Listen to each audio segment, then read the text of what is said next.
Bonjour, bonsoir, tout dépend de laquelle vous regarderez cette vidéo.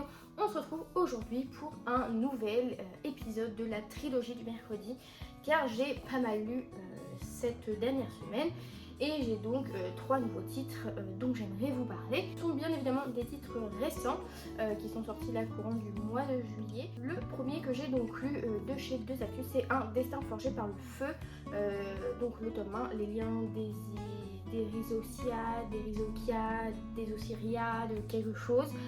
Couverture très belle. Au début, j'avais pas forcément repéré dans les sorties, j'avoue, j'ai pas été assidue au compte de Saxus. Mais écoutez, moi, on me vend des dragons, des reines et des prises de pouvoir, des coups d'état. Je suis sur le devant de la scène pour prendre part au spectacle. Que se passe-t-il ici? Donc on est dans un royaume où pendant des décennies, les dragons avaient une place très importante et étaient liés à des reines parce que c'était principalement des matriarchies dans ce royaume, sauf que peu à peu, malheureusement, les hommes avec un Z ont repris peu à peu le pouvoir et ils sont pas forcément très compétents. Voilà, et en plus, pompon sur la Garonne, on a un petit peu une religion un petit peu oppressive, un petit peu, voilà, qui se veut être parole d'évangile, c'est comme si, c'est comme ça et pas autrement, va falloir se calmer. Et on va rencontrer du coup une jeune femme, Aerima, quelque chose comme ça, vraiment les prénoms en fantasy. On a l'impression qu'ils mettent la main dans la pouque au Scrabble et puis ils tirent les lettres au hasard puis ils les mettent dans un ordre un petit peu compréhensible et prononçable. Ça ne marche pas forcément. Mais du coup, notre protagoniste a un frère jumeau et il s'avère que c'est une héritière directe de la dernière lignée, les Daenerys, un truc comme ça. Je pense que c'est très inspiré comme nom des Targaryens de Game of Thrones, mais bref, ce n'est que mon avis. Et donc elle reste dans l'ombre pendant toute son enfance, son adolescence, etc. jusqu'à ce que le roi en place meurt et que elle se déclare, voilà, parce que si le roi meurt, son dragon se retrouve libre de tout lien et donc elle va vouloir s'y lier, etc. Sauf que manque de bol, le coup d'état va pas se passer comme prévu. Voilà, donc elle va se retrouver un petit peu enrôlée dans tout un panel de péripéties, notamment se marier de force avec l'actuel prince qui n'est pas forcément son copain, c'est même plutôt son ennemi, vous voyez où je veux en venir. Mais du coup, qu'en ai-je pensé? Et ben ma foi, j'ai trouvé ça plutôt très pertinent. J'ai trouvé que c'était un premier tome assez bien équilibré entre le côté intrigue politique, la romance qu'on peut avoir et ce côté dragon. Voilà, j'ai apprécié le personnage féminin, je vais pas redire son prénom, je vais pas m'amuser, principal parce qu'au début j'avais peur qu'elle soit un peu nunuche, un peu syndrome de l'élu. Et en fait non, elle sait ce qu'elle vaut, ce qu'elle représente, quelle est sa place normalement au sein de ce royaume. Mais elle n'hésite pas à faire preuve quand même d'avenance face aux difficultés éventuellement rencontrées. Quand ce mariage arrangé, forcé est annoncé, elle va pas se dégonfler, au contraire, elle va y voir forcément le moyen quand même de rester dans la course. Donc voilà, je n'en dis pas plus, mais pour ce qui est de la romance, je dois admettre que j'aime bien le protagoniste masculin, il est assez sympathique, assez séduisant. Le seul bémol, moi, c'est qu'en fantasy, ils ont tous les cheveux longs ou mi-longs, moi ça me rebute chez un mec, donc je vous avoue que ça, je trouve pas ça sexy. Mais à part ça, il est très sympa. Leur romance est assez crédible, je dois reconnaître. Voilà, ça se fait petit à petit. On a aussi un récit ponctué de pas mal de révélations au fil des chapitres, donc ça permet aussi de voir d'autres facettes de certains des personnages. Ça reste un schéma assez classique, je dirais, parce que je pense que voilà, si on a aimé Fourth Wing, on peut retrouver quelques similitudes dans certaines situations. Pour ce qui est du côté dragon, je dois reconnaître que ça j'ai vraiment pas mal aimé. J'espère davantage que ce sera mis en avant dans la suite, parce que là voilà, on est quand même sur de la mise en place. Ça se fait pas en un claquement de doigts, donc ça c'est quand même très cool, parce que voilà, ça aurait pu être très facile, mais ça n'est pas. Pareil, il y a des choses assez prévisibles sur ce plan-là, mais c'est amené d'une manière qui m'a convaincue. Je dois dire que les dragons sont assez intrigants.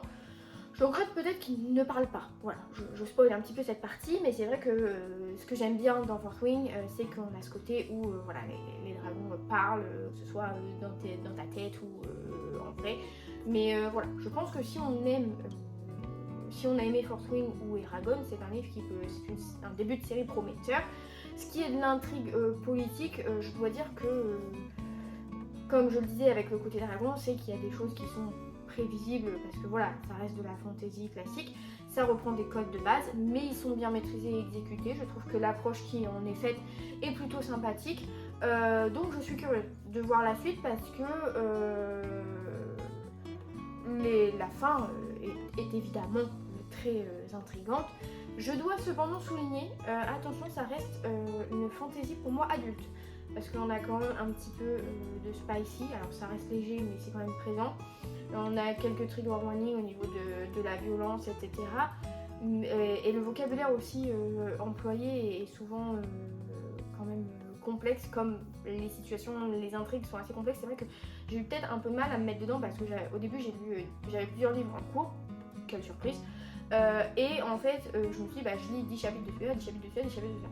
Et c'est vrai que comme c'est une mise en bouche et un tome un peu mis en place, c'est vrai que j'aurais peut-être dû en enchaîner plus d'un coup pour mieux m'émerger, je ne sais pas, dedans.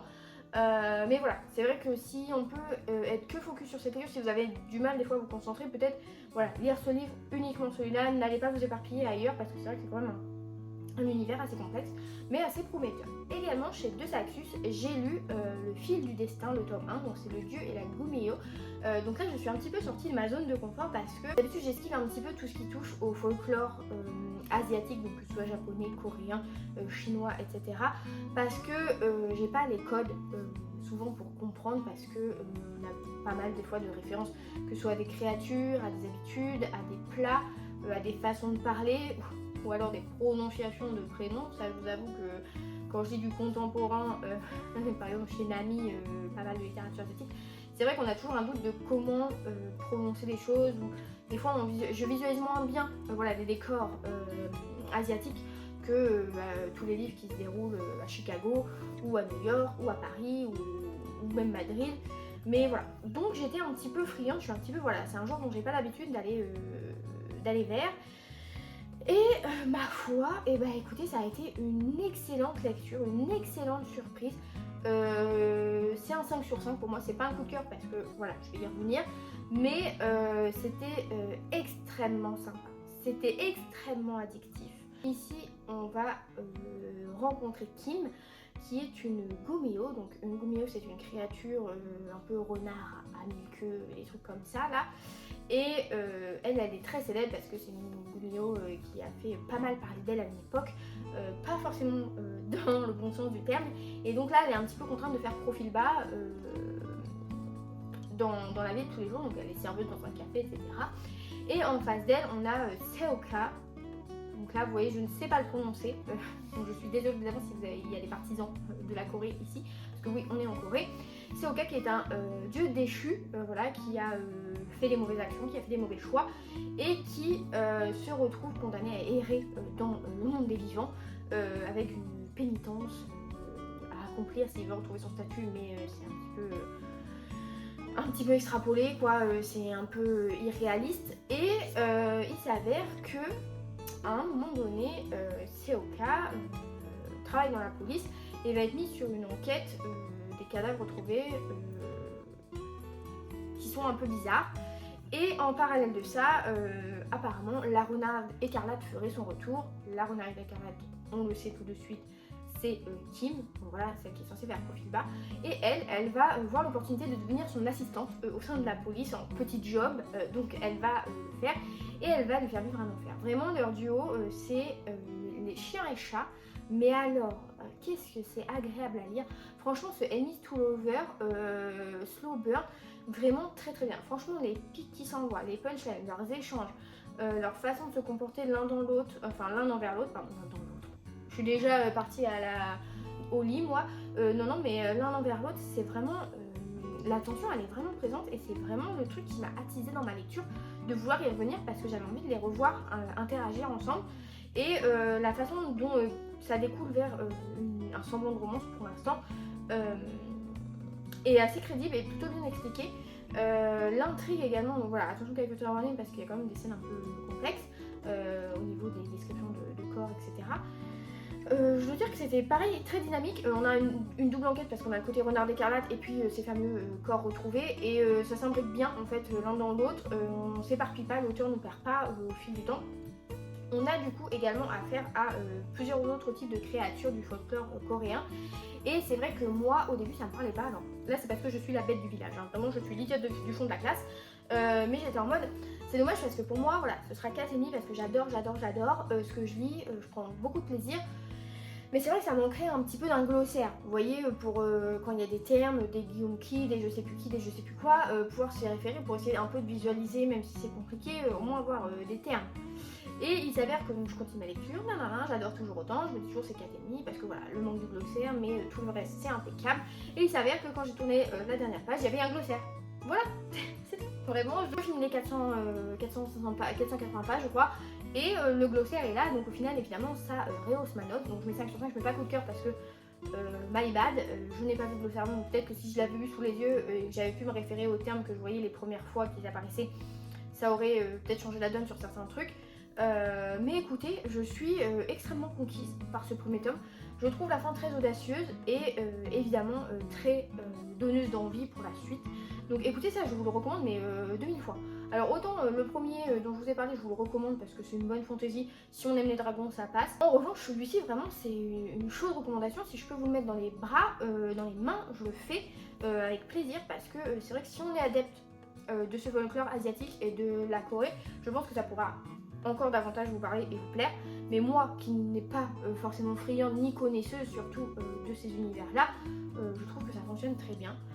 Voilà, les personnages sont complètement convaincants, c'est bien ficelé, c'est bien écrit, donc écoutez, je ne peux que vous recommander cette sortie.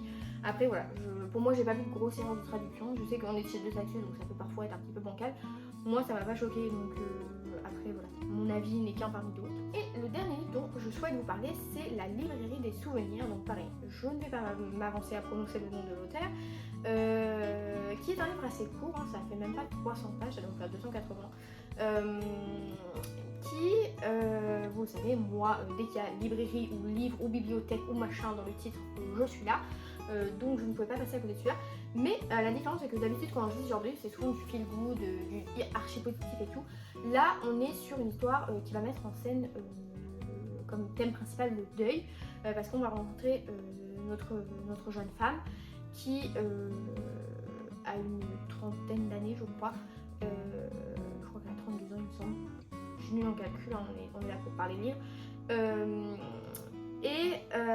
Donc on rencontre cette jeune femme qui dans le prologue va rencontrer un médecin et va lui dire que bah voilà, elle a du mal à accepter le deuil de la perte de sa mère. Et ce médecin va dire bah ça fait combien de temps, et elle va dire que ça fait 7 ans, et il va dire bah que c'est pas normal. Donc là elle va un peu sortir un peu penaude et tout, on comprend qu'elle a des idées noires et comme par enchantement entre guillemets, elle va atterrir dans la librairie des souvenirs, rencontrer une femme qui va lui présenter un marché. C'est qu'elle a la possibilité de retourner dans le passé, dans 3 souvenirs pendant 3 heures et de faire des changements si possible ou autre pour voir comment ça va influer à l'avenir. Et par contre il y a une particularité, c'est qu'il y a un petit deal par rapport à l'espérance de vie qu'elle a, etc. Donc voilà, là elle voit l'opportunité de peut-être sauver sa mère ou peut-être de changer certaines paroles qui ont été dites ou certaines situations et voir si à la fin elle retrouve le goût de vivre ou non. Je dois reconnaître que c'était percutant, c'était poignant. Ça paye pas de mine. Alors franchement ça paye pas de mine parce que ça se lit tout seul, parce que c'est des chapitres relativement courts, il y a plusieurs parties parce que voilà on a 3 souvenirs, donc 3 grosses parties entre guillemets.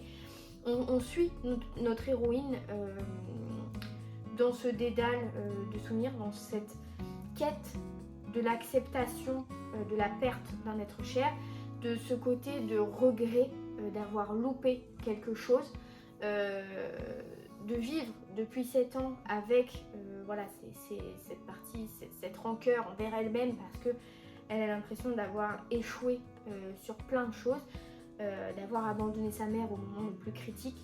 Et j'ai trouvé ça très fort. Ce côté d'aborder ce thème qui est compliqué, l'auteur le dit à la fin dans sa postface, post après, oui, que c'est pas un livre pour apprendre à guérir ou pour apprendre à se libérer de ce genre de soucis, mais que c'est un livre qui est là pour faire passer le message que on peut arriver à aller mieux, que chacun son rythme, qu'il faut savoir accepter ce qui a été fait, dit, etc. Et je trouve que c'est écrit avec beaucoup de tendresse, avec beaucoup de prévenance. On ne vous secoue pas en mode comme le médecin au début du livre qui lui dit ma cocotte, ça fait 7 ans, ça devrait passer en fait ton deuil là, tu devrais l'avoir accepté. Non, désolé messieurs, dames, sachez que le deuil c'est propre à chacun, je pense, pareil, que ce soit envers un être humain, un animal, un enfant, que sais-je. Donc j'ai trouvé que, alors, je n'ai jamais été confrontée, je touche du poids pour l'instant au deuil à proprement parler, enfin me touchant directement moi. J'ai eu des deuils plus généraux autour de moi, mais je dois avouer que si demain je devais y être confrontée, j'aimerais avoir ce genre de personnes comme la libraire, si je puis dire, qui vous fait comprendre qu'il faut avancer, mais qu'à la fois vous n'êtes pas coupable et qui arrive à le faire de manière directe mais avec tact. Et j'ai apprécié cette façon de dire les choses, voilà, de pas faire culpabiliser notre héroïne parce qu'elle se culpabilise déjà assez elle-même, et que ce côté de réalisme magique qui vient s'opposer tout ça était vraiment très chouette. Donc écoutez, ça c'est un livre que je vous recommande chaudement. Après voilà, je pense que même si vous connaissez un deuil ou si vous avez perdu un proche, ça va pas remuer le couteau, ça ne va pas vous faire revivre des traumas, pas du tout, mais au contraire je pense que ça peut vous apporter du positif, des bonnes ondes. Donc voilà, c'est donc sur cette bonne note, même si on parle de deuil, que cet épisode de la trilogie du mercredi se termine, se clôt.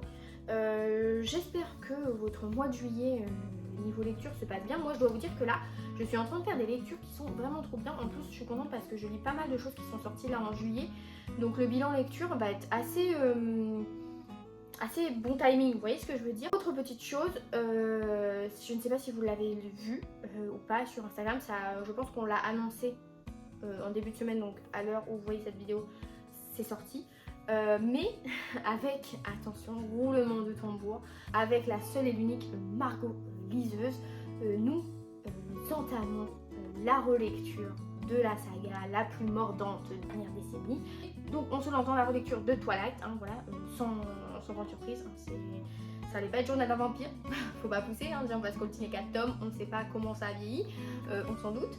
Mais du coup, on a mis en place un canal sur Instagram, donc n'hésitez pas à aller sur mon compte ou sur celui de Margot pour le rejoindre. Voilà, on va commenter nos lectures. Si jamais vous avez envie de participer à cette relecture, elle devrait, alors vous voyez cette vidéo, on va la commencer ce week-end, donc vous n'êtes pas en retard. Donc voilà, on relance le débat Team Edward, Team Jacob en 2025, c'est le club de la nostalgie. Voilà. Donc écoutez, sur ce, je vais tout de même vous souhaiter de belles lectures, parce que je m'en souhaite à moi-même, j'en passe des bons moments, donc pourquoi pas vous.